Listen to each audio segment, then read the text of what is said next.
Loading.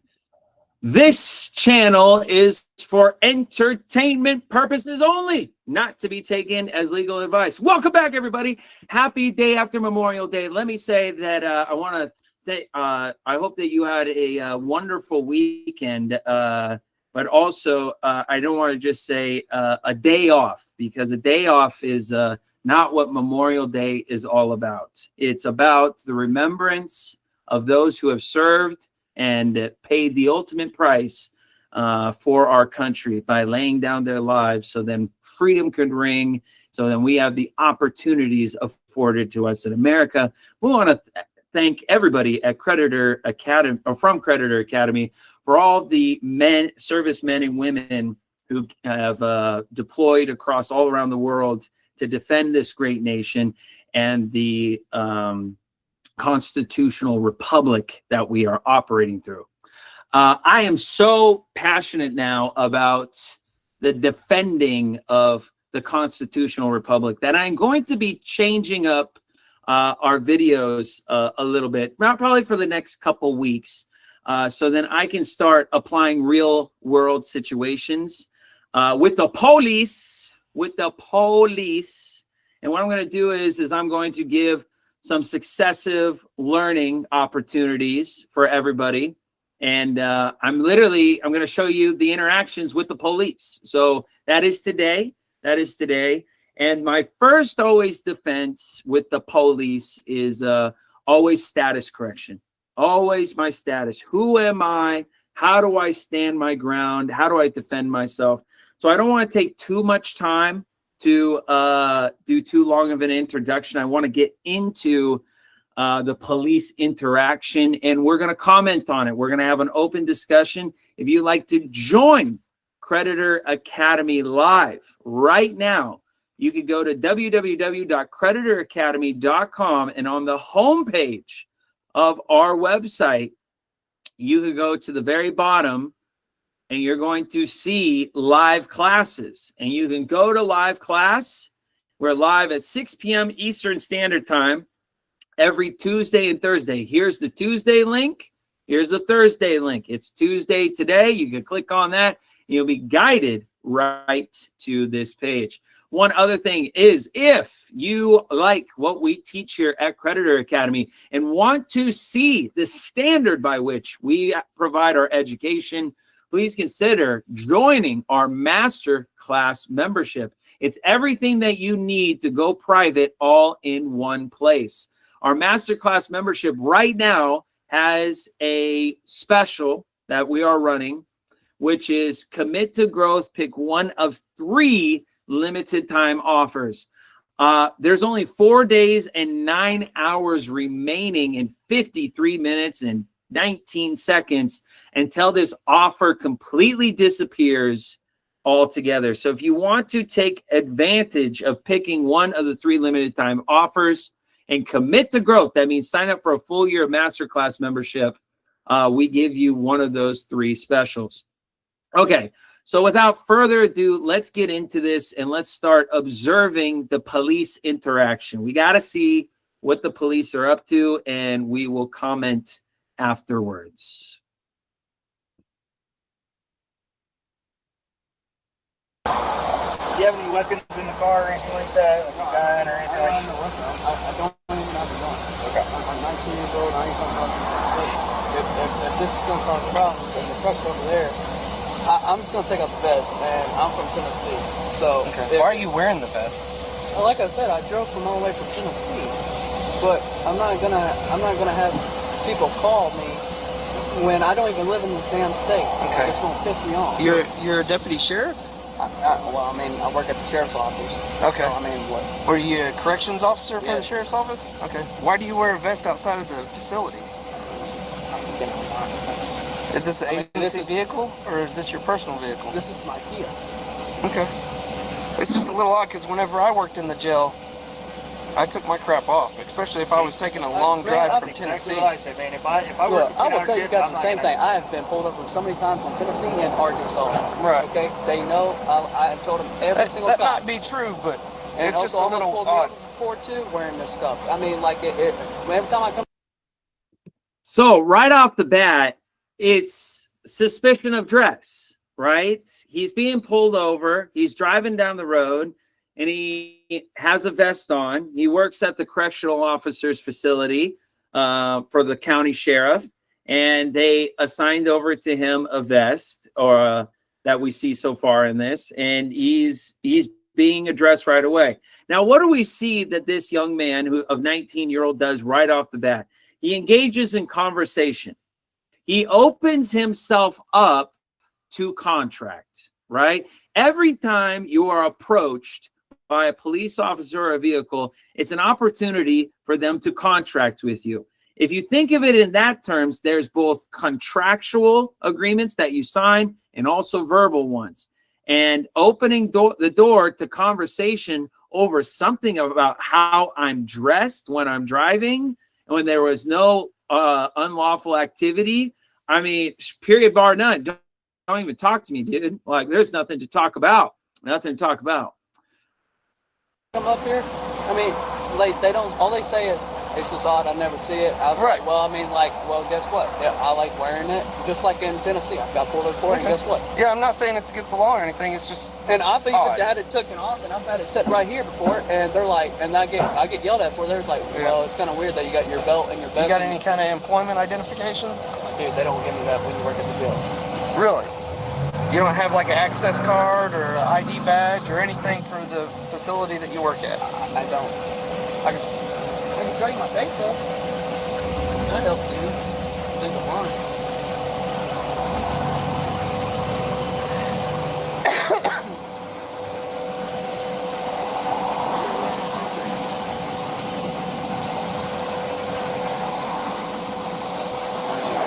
You all think I'm lying. I mean, Oh, so my only deal is when you wear. Finance, Campbell County. There you go. Yeah. Are you commissioned to carry a gun? No, I'm not even. You're not? No. Okay. I don't even have a gun on me. Are you commissioned to carry a gun? You know, if I remember, you have a Second Amendment constitutional amendment that protects your right to protect yourselves and be armed already. And now the guy is climbing into his glove compartment, and what is he doing? He's pulling out contracts and his identification to be identified. Now, this is to be a lesson to be learned about step by step, from conversating to how you're dressed. Get out of here. Who cares how I'm dressed? Do you have a weapon on me? I don't have a reason to answer that. What is your lawful reason to stop me? Well, you realize wearing the sheriff on your chest is basically impersonating law enforcement, whether or not you're carrying a gun. Okay, but are you commissioned to be carrying a gun, and do you have arrest powers? I don't. What do you mean? I don't even have a gun. That's beside the fact. You're wearing a patch that says sheriff. Okay.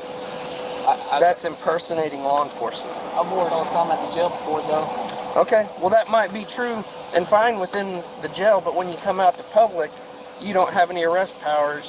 You're not commissioned. Do you understand? I understand that. I don't understand. Was he impersonating an officer? Was he driving down the road, pulling people over, impersonating a position that he's not in? You know, what about that? What about that? Let me ask you guys a question. Let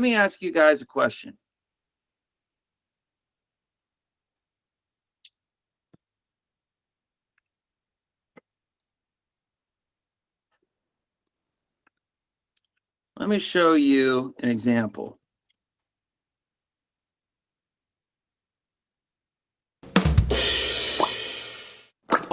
What is impersonating an officer?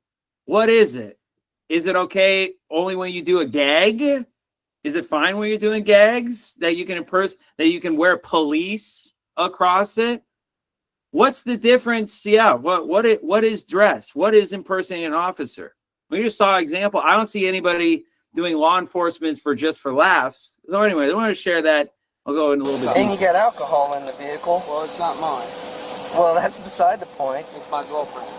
And I don't drink. So well, it doesn't matter. You realize transporting open container, if any of that's opened or partially missing, that it doesn't matter whose it is. If you're in the vehicle with it, you can be arrested for transporting open container? Well, I mean, like I said, it's not. I literally, it's not mine, man. She bought it. She lives up there in Luther. Have you ever heard the phrase of when guys get hemmed up for drugs in their pockets and they say these pants aren't mine? You realize how stupid that is? I clear traffic 0955. Okay. But So let's stop saying it, all right? I understand. I ain't Okay. trying to cause any trouble. I just want to go on my way. I'm not from here, so. All right.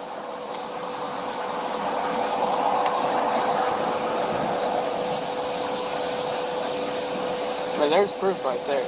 But like I told him, I just want to take it off. I'll take it off. That's fine.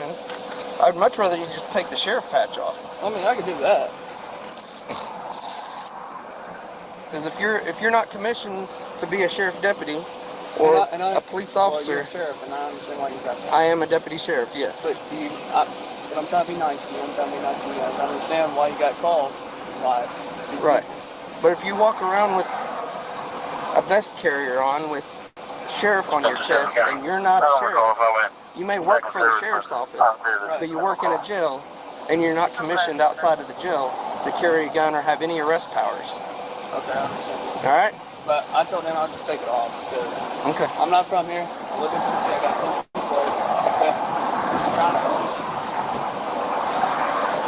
I'm not trying to cause any crime. Okay. Does your command at where you work at know that you go around in the public with the vest on with the sheriff on your chest? I mean, they know about it. They're not wear it. But you wear it anyways? Well, I'm tired, and I just want to go to bed. You wear it to drive all the way from Tennessee to Choctaw, Oklahoma? I mean, I'm going to Oklahoma City.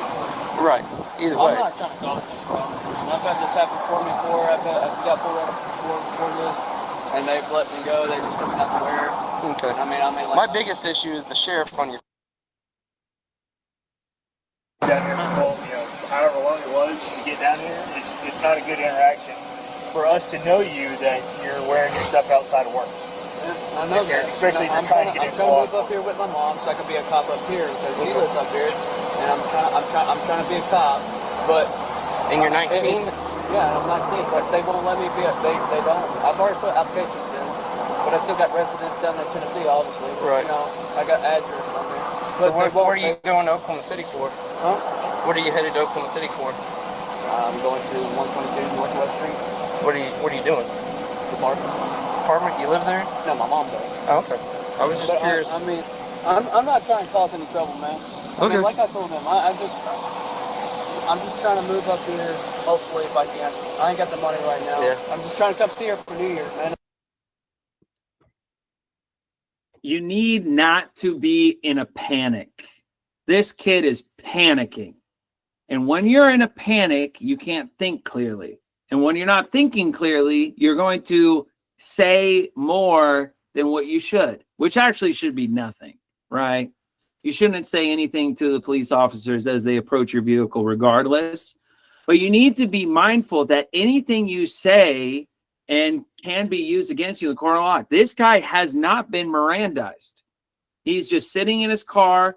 The cops are asking very general questions. You could have shut this down by really just shutting up.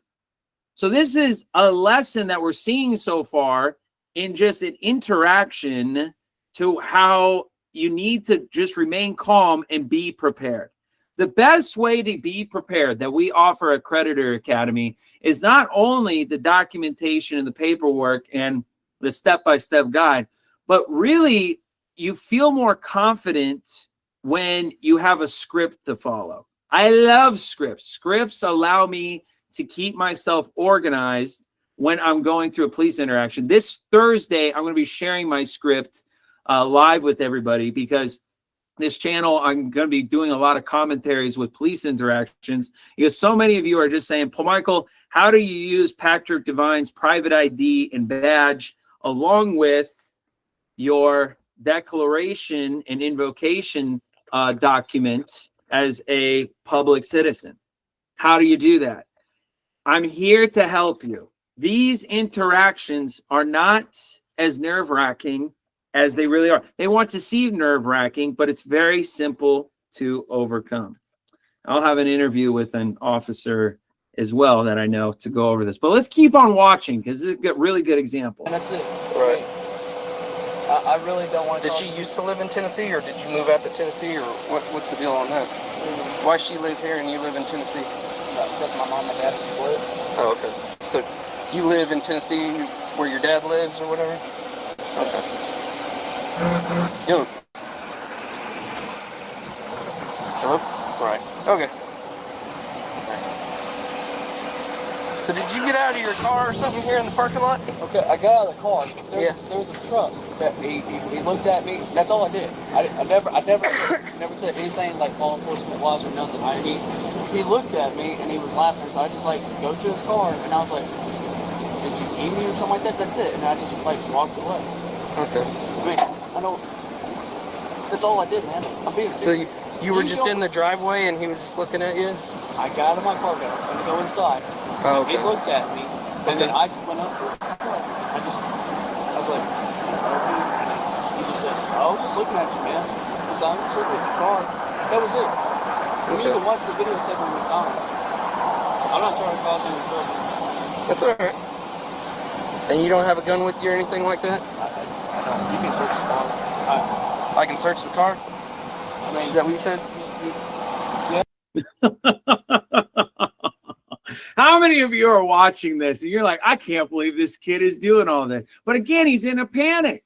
Now he's giving jurisdiction to, because he's telling him where he resides. He's telling him about his girlfriend. He's admitting that there's alcohol in the car. He says, oh, now someone was looking at me. So now I went up to him, and now he's kind of inferring that he had law enforcement authority. Now he's giving him jurisdiction to search inside the car, or permission, excuse me.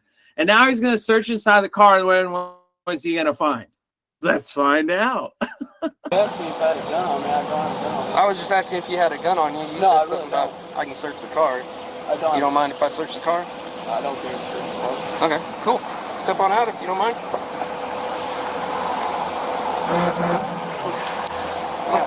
Drop your cord there.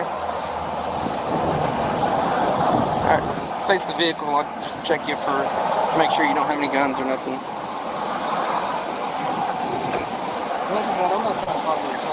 Okay.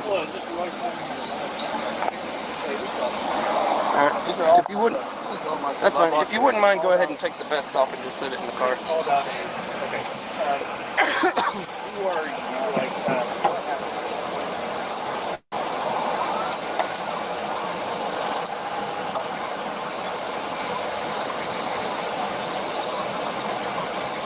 So do you wear this vest carrier on duty? No. In the jail? I mean, like I can. I usually wear it under my hood shirt. Okay. what vehicle was it that you stopped and talked to? I didn't stop at no vehicle. No, I mean, you said that you stopped and talked You to talked to somebody. It was some truck, but then he left out of the parking lot. Okay. But all I did, literally, I went up to Let's go ahead. Get the vest off for me. And the only reason I'm having you take it off is so I don't have to worry about the knives or anything you may have on you. Really?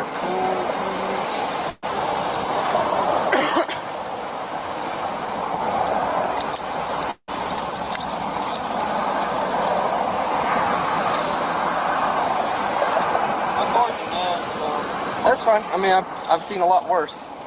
All right, if you'll just go sit on the curb up there. Yeah, that's fine.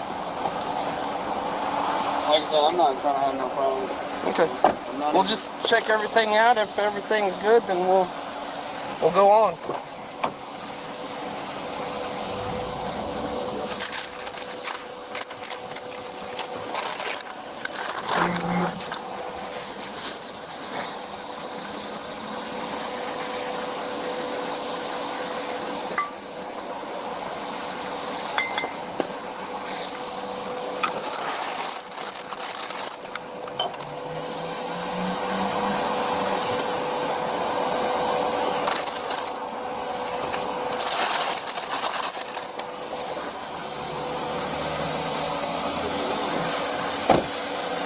Why don't we go have a seat in my Tahoe? I'll have a seat in my Tahoe.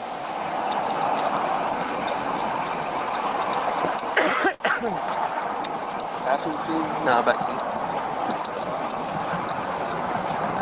Are you on the phone? That's my girlfriend. She lives over there in Lincoln. Okay. Let me hang up the phone. We can't have people in the back seat with phones. Alright. Thanks.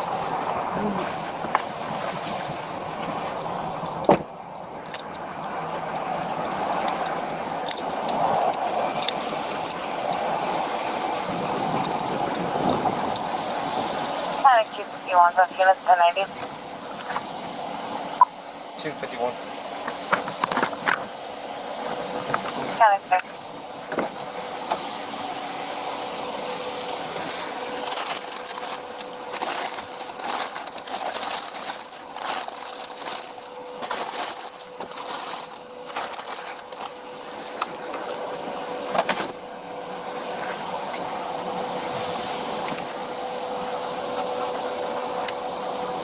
These cops are making me angry just watching this.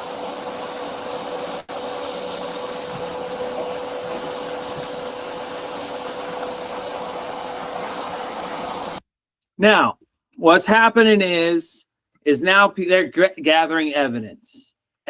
He's taking pictures of the alcohol. He's going through the car. He put him inside the Tahoe. He took away his means of communication. Now he's asserting dominance and control over the situation. Now, what I want to talk about, and then we'll visit a little bit more of this, is the topic of conversation with sheriff and him impersonating a police officer and all of that. And to deal with the first big question here, why did Patrick Devine have a shield? What is a shield? Have you seen a couple of other examples of people having a shield? Security guards, TSA officials, police officers, federal agents, the FBI. Well, that's just the federal agents. People have them for cosplay. People have them for even to show status with certain games. You know, they have like a certain shield and whatnot. So, but what is the shield of Patrick Devine? What is this shield revolve around? Well, it is not a police officer. It is not a sheriff. It is not an FBI agent or anything of the like. Those are federal agents that are not part of the constitutional republic. When we look at the ID or the public proof of law document that Patrick Devine put together, let's go ahead and just read what he had to say. It has the ID and the shield right on here. He says, I invoke the laws of the Republic. United States Executive Republic law, banking enforcement, owner, bounty hunter, and private attorney general. One having a Republic executive banking examiner's authority based upon my constitutional preambles of ownership as being an 1872 Supreme Court validated U.S. law enforcement agent. The Federal Republic executive powers of bounty hunter are further confirmed in the National Bank Republic Constitution, the State Banks Republic Constitution. He's talking about those clauses that deal with banking. And he also outlines it per Article 2, Section 2 as a state militia. Now, in 1872, we had the Army, and we had the Navy, and then we had the Air Force. Those were our three branches of law enforcement, or excuse me, military, the U.S. militia. In 1872, the Supreme Court brought in bounty hunters to help with fugitives. You see, during times of crisis, the states can call upon the people for assistance when there's a national emergency. And the emergency that was that brought about bounty hunters in 1872 was the fact that there was not enough police officers and militia as part of the government in order to capture all these fugitives. What is a fugitive? A fugitive is anybody who commits a crime, an act of commits a crime against thy neighbor. If you see your neighbor being robbed or assaulted from across the street and you witness it, you have the authority to go catch that fugitive. It is a bounty hunter is one that looks out for his community. Looks out for his community. That's why they can go across state lines and the state cannot. This is why Article 4 is the fourth branch of government. It's we the people. That's why it says this is proof of public law identification as an American public citizen under Constitutional Article 4. What is Constitutional Article 4? Let's read it. Article 4, Section 2 says the citizens of each state shall be entitled to all privileges and immunities of citizens in the several states. Well, what does that mean? What does that mean? It means that when you have under Article 4, Section 2, that it's really was brought into being because we want the privileges and immunities clause. It was designed to prevent states from discriminating against citizens of other states. It protects the basic rights like travel, property ownership, and access to courts when you're in another state. It really means that if you're a U.S. citizen, you have equal access to civil rights and protection in all 50 states, not just your home state. So what does the immunity mean? In the context of immunity, it doesn't mean an exemption from law. Instead, it means freedom from discrimination or legal disadvantage by other states. It ensures four things. Number one, freedom of movement across straight lines, which this kid did not get. He got pulled over. They stopped his freedom of movement, told him to pull over. The second is equal treatment under the state laws, the constitutional state laws. These are statutory laws that they're bringing this kid under. He might be nervous. He's digging himself into a big pit, but he does still have equal treatment under state laws if you knew what they were. Access to courts and property ownership. Number three, that vehicle is his property. That's why they have to ask for permission to access his property. And number four is protection from excessive taxation or penalties that are not imposed on local citizens. These are penalties brought about by solicitations. A ticket is a solicitation. It's a penalty for your misconduct under statutory law. Okay? So there's a difference between sovereign immunity versus privileges and immunities. Okay? Sovereign immunity is for the government, the state, or the federal. It cannot be sued without its consent. The federal can't be sued by the state without the state's consent. And the state cannot be sued by the citizen without the state's consent. It has sovereign immunities. It's a subordinate to you, but it has immunities. Article 4, Section 2 is privileges and immunities to public citizens. That's we the people.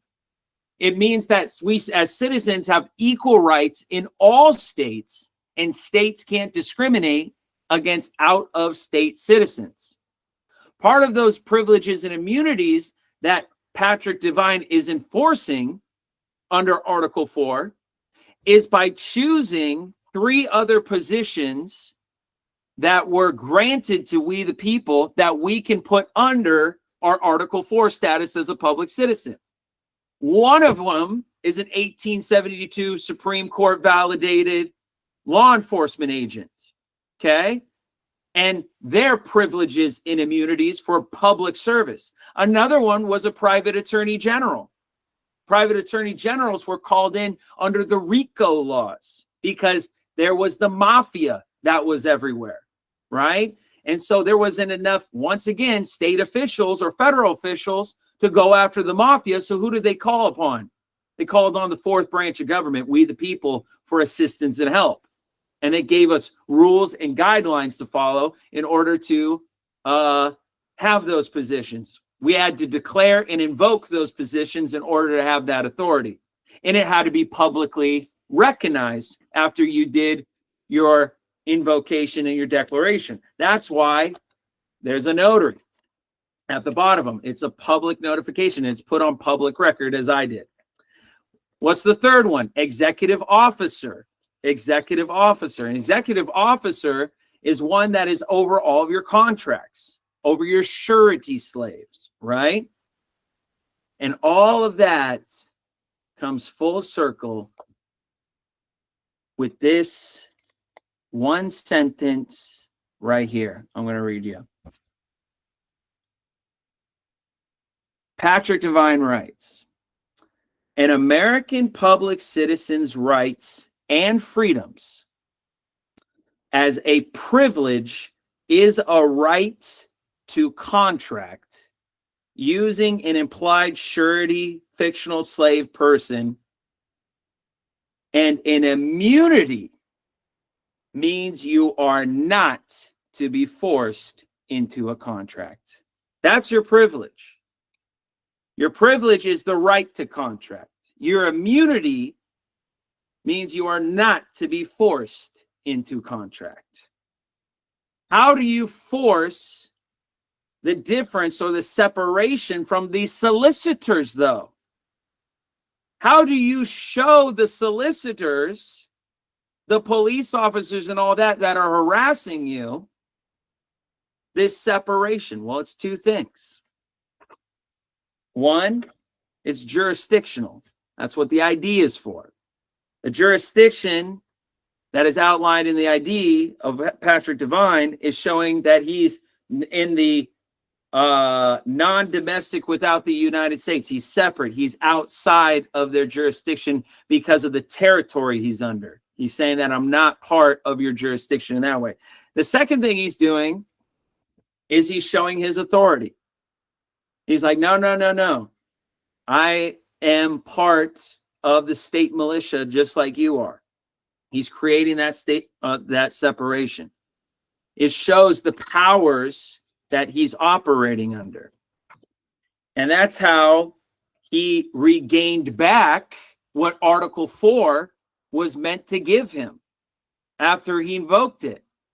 He got back his freedom of movement. He got back his equal treatment under the state laws. He got back access to the court and property ownership. And he got back his protections from excessive taxation or penalties. To assert your position is not only to have your status correction and be outside of their jurisdiction, but it's also one other piece to this puzzle, which this kid did not do, is to have your administrative process ready. I have spoken to so many individuals in consultations over the last year and some odd months that I started Creditor Academy. And, you know, I've had a lot of people that had status correction done. They had documents from other organizations. They had documents from our organization. They did all of their paperwork as they should have, and they recorded it. And a lot of them are successful and are completely left alone, and they're amazed at the results that come to you when you stand your ground. But if you don't have an administrative process ready in your mind, and you start talking like this kid does and give access to your car and fall into their legalese conversations and all of that, and really give them jurisdiction by showing state appointed identifications, I mean, they'll pull you right back in. All that paperwork was basically then for nothing because you just contracted right back into their jurisdiction. So there's a lot to consider about this, a lot to learn from this given situation. You don't want to impersonate a public police officer, nor should you. That's why when you look at your badge that is on here, I'll cover up the number. It says the following. It says on the very top, the U.S. Republic, says Executive Officer, Bounty Hunter, Private Attorney General. It's the abbreviations of, with the flag. And it has your grantor number. So when you're any one of these positions, you need to be federally recognized. You need the federal government to recognize this territory. You get your federal recognition through your EIN number. That's how anything gets federally recognized. These licenses or these police officers with these 9-digit license numbers, they're just really an extension of federal EIN numbers. You know, they're just 9-digit numbers that are registered with the state in order to have them operating, and they're recognized that way. It's the same thing with this. It's the same thing with this. You have to invoke, you have to declare, you have to have the knowledge to apply your standing in your separation, and you need to have the right identification on you, and you need to know how to use it. I not only have my identification, but I have a script for my entire administrative process. I'll be so excited to share with you guys that administrative script with you on Thursday. And we're going to look at a few more examples of these police interactions in the future. If you'd like to join us at Creditor Academy and enjoy what it is, the movement that we're bringing apart, and you really want to be a part of our growing community, you can join our masterclass where you get instant access to everything that you need to go private. You get to really see what we have to offer as our Creditor Academy courses. Every masterclass member gets Sovereignty 101. This is the foundations of sovereignty in your legal identity and how the system views you. Then we have Become Private. You learn how to step out of the public and establish your affairs in the private. This is the SPC. This is the status correction. This is the ID. This is the badge. All is provided to you. Then you have junior year. Once you become private, now you just need to know how to operate in the private. You need to master how to manage a private business association or trust without relying on the public system anymore. Stop contributing to the system that enslaved you and start separating yourself outside. And then, of course, one of our most popular classes here is Unlimited Credit, where we unlock the secrets of accessing unlimited credit through the trade lines and high limit cards, all step by step. Average graduate has 200,000 available to them in trade lines in order to even graduate the academy, which I kind of just consider your seed money to get you started. But none of this matters at Creditor Academy and the courses if you are struggling in your life. If you are looking online and you're submitting all of this paperwork and you're trying to look for a way out of financial deprivation, go ahead and come with our most popular course as well as service, which is I Want Remedy Now. I Want Remedy Now has transformed so many individuals that are struggling financially. And really, I don't even say be a part of Creditor Academy courses, because unless you have remedy and you don't have financial worries.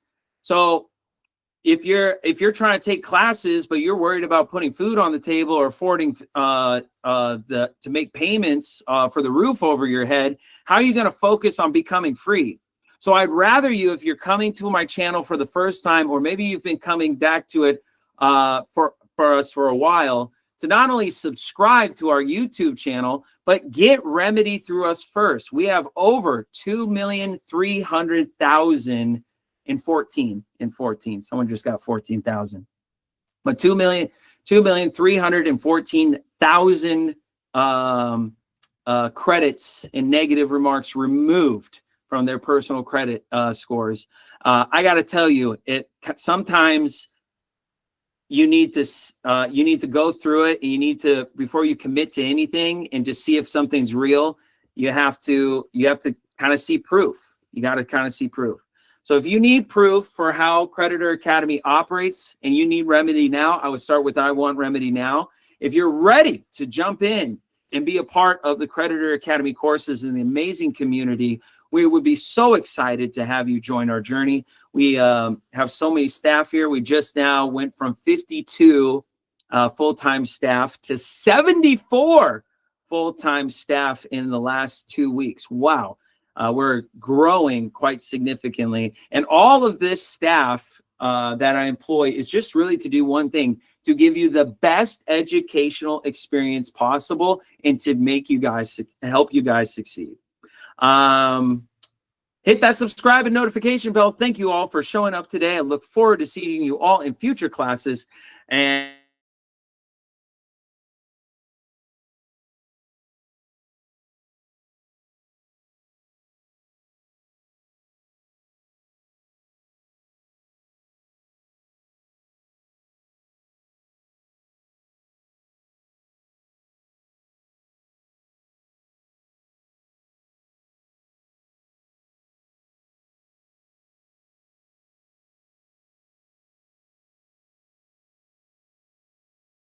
I've lost audio. How about everyone else? Yeah, me too. oh, I just cut me off. I was like, what happened? Man. You're back. Yeah. Yeah. No, I literally saw was I was literally hitting the cancellation for the public, and then it just didn't it didn't do it. So I was just like, oh, my internet just went out just on that final one. So that's funny. There's a lot of people in this room though, and I'm glad to see you all. Let's go over questions or comments on the video today. Wasn't that wild? Oh man. Yeah, that was Oh, wow. awesome. I'm very excited about some of this practice, real life situation practice. I think it's a great opportunity for all of us to grow and learn from your knowledge. Appreciate it. Well, yeah, but like, you know, what did you think of that kid and what he was going through? Like, like when I was watching, I was like, I'm nervous for the kid right now. Oh man. Yeah, he just kept giving up all of his rights and just putting himself basically right in their hands and creating a case for them to just see him as suspicious and everything else, you know. And I like how you were talking about how you don't need to tell them anything, you know. You don't. Yeah, you have a right. You can exercise that right off the bat, you know. So I think they say like absolutely. Silence is acquiescence or something like that. So there's when you have a right, you have to express your right too. I think that's something Yusuf used to talk about too, right? Yeah, absolutely. I mean, to a certain extent, you have to assert your rights. You're absolutely correct. It's just unfortunate because I can see what the kid, now that the story was kind of unveiling a little bit more, he gets out of the car and I could like he's telling the story now, but he's like he sees someone who's looking at him weird or wrong. He's got the little sheriff patch or whatever, so he feels emboldened with what he's wearing. He wants to like tell someone off. Then he goes back into his car, and then there's the Mike's Hard Lemonade that he already drank out of, you know, and then he's feeling good or whatever. I don't know. He's 19. Maybe that Mike's Hard Lemonade hit him a little harder than it would hit me or you, Michael. But so yeah, he definitely he did come off a little suspicious, like from I can see their perspective too, you know, especially with the state of things these days. But if you had just been a little bit more calm and collected, be like, oh, and played it off a little better, you know, he probably could have got out of that pretty I easily. know, But I know. If he would have played, he's like, it's like, yeah, literally sitting there with the sheriff patch, the whole get up with the mic's hard, and like, yeah, you can search my vehicle, but nothing's going wrong. Trying to sober up by eating all that Chick-fil-A. oh my God. Oh man, and you know, I don't want to even comment on who his dentist is. Oh, Yeah, man. he had a lot going wrong in that video. He had a lot going. Yeah, Exactly what not to do. Exactly what not to do. It's a great example. It's a great example. All right, thank you, everybody. You can on always YouTube be an for that. example. Yeah, there's always going to be one. Yeah, exactly. It's so true. Hey, why they pull him over? They pulled him over because because he went to the liquor store, and then somebody was outside looking at his vehicle, and then he wanted to kind of assert himself with the guy and say, like, hey, you know, he probably told him, get back in your car, what are you looking at, or whatnot. And so, you know, that prompted someone to probably call or whatever like that, or maybe, you know, they caught him on camera, and then they roll up on him, and then they start questioning and asking him questions, you know. So started going from there. I had a situation where I had my two kids in the car, like at night, I think around 10 o'clock at night somewhere. I came from a convention, right, with and I was on my way to my mentor's house, right. Had a suit and tie on and everything. Okay, now I was going to Wendy's, and I passed it up. So I was like, oh, there's no Wendy's right there. So I made a U-turn, right? And there was a cop behind me, but I guess he thought I was trying to like evade him or something, right? So he pulled. So he pulls me over, and he says to me, "So where you going?" I said, "Excuse me." He said, so where you headed? I said, "Where you headed?" I said, "Why'd you pull me over?" Like, I'm trying to figure out what's. So I guess he was like grabbing straws, and he said, "My tag light was out." I said, "Oh, okay. I didn't know that because obviously it's nighttime, so I wouldn't know unless somebody sees my tag lights are out, right?" You're right. And he tells me, do you have anything you should be having? Do you have anything in your vehicle that we should know that I should know about? I said, "Now why would I?" So I said, "Are you kidding me?" I said, "Why would I have something?" I said, "I got two kids in the back seat. Why would I have something in my car?" So he's like, "You might search." He said, "Now you know I have a canine in my car." I'm familiar with police officers, right? First of all, Joker, you're not even driving the right vehicle to have a canine, right? Right. So I know he was like, he threw it out there maybe to get some kind of fear factor going on. He said, "Do you mind if I search your car?" I said, "Yes, I do mind. You're not searching my car." I know you're not searching my car. You know, like, okay, I'm good. I'm just gonna tell you to go search my car for no probable cause, like nothing. I still don't understand why you pulled me over for a tag light. You should have asked me a bunch of questions. If you want to get me a ticket about a tag light, that's fine. But you're not gonna sit here and ask me other questions to get me to self-incriminate myself about some foolishness that you're assuming. You know what I mean? Yeah. And I'm like, exactly. It's amazing how these police officers do that kind of stuff as if they had nothing better to do or something. Like, I'm like, if you're gonna pull somebody over about something, or he said I fit the description. I had that happen before too. I fit the description with some. I fit the description when I got tint on my windows. I can't even see myself. How can you see me? You know what I'm saying? If I fit the description, if I got tint on my windows, you know what I'm saying? Yeah. And, you know, I'm not necessarily light skinned either. I'm a nice little nice little shade here. Oh gosh. A little tanner than most. Look, I got 5 tickets in one night. None of them were speeding tickets, right? Wow. So I went to court and beat every single one of them. What? How'd you beat it? Well, for one, the lady who gave me the tickets, she was no longer in that jurisdiction. So they had nobody to prove whether or not those tickets were valid. So they dismissed all of them. Yeah. But just in case, I was ready. Yeah, because first of all, I have no, I was ready. Now I know none of the stuff we're talking about right now. Had had I had that information, I'd really be ready, rocking and rolling in. You know what I mean? Yeah, for real. You'd be You know what I'm like, saying? But I just want to be left alone, but you know, if you yeah. want to mess around and find out, I'm ready. But that jurisdiction, I think, like you said on the proof of ID, like you said, if you don't know what to say, then pull that journal out and just read it.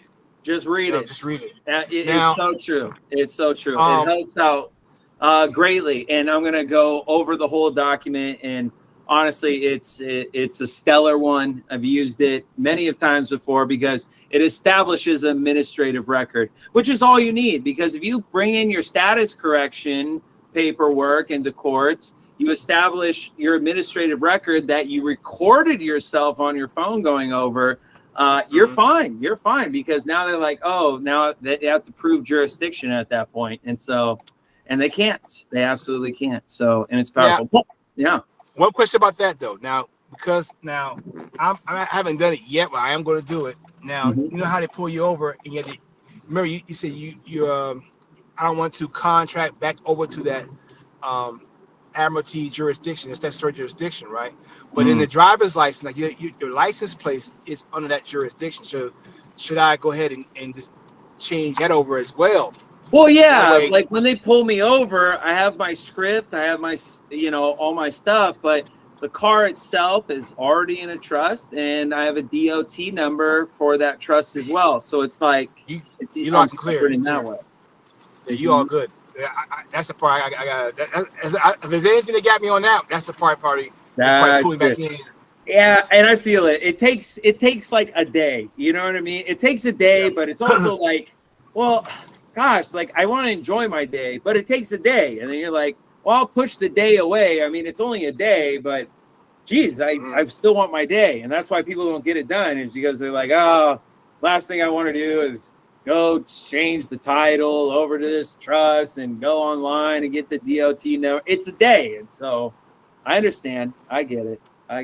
Been there. Yeah, it's a lot. Thank you, everybody on YouTube, for sharing in this lively conversation. I look forward to seeing you all in the next one and many future videos as well. If you would like to be a part of this lively group right now, you can go to www.creditoracademy.com and hit the live YouTube link. All right.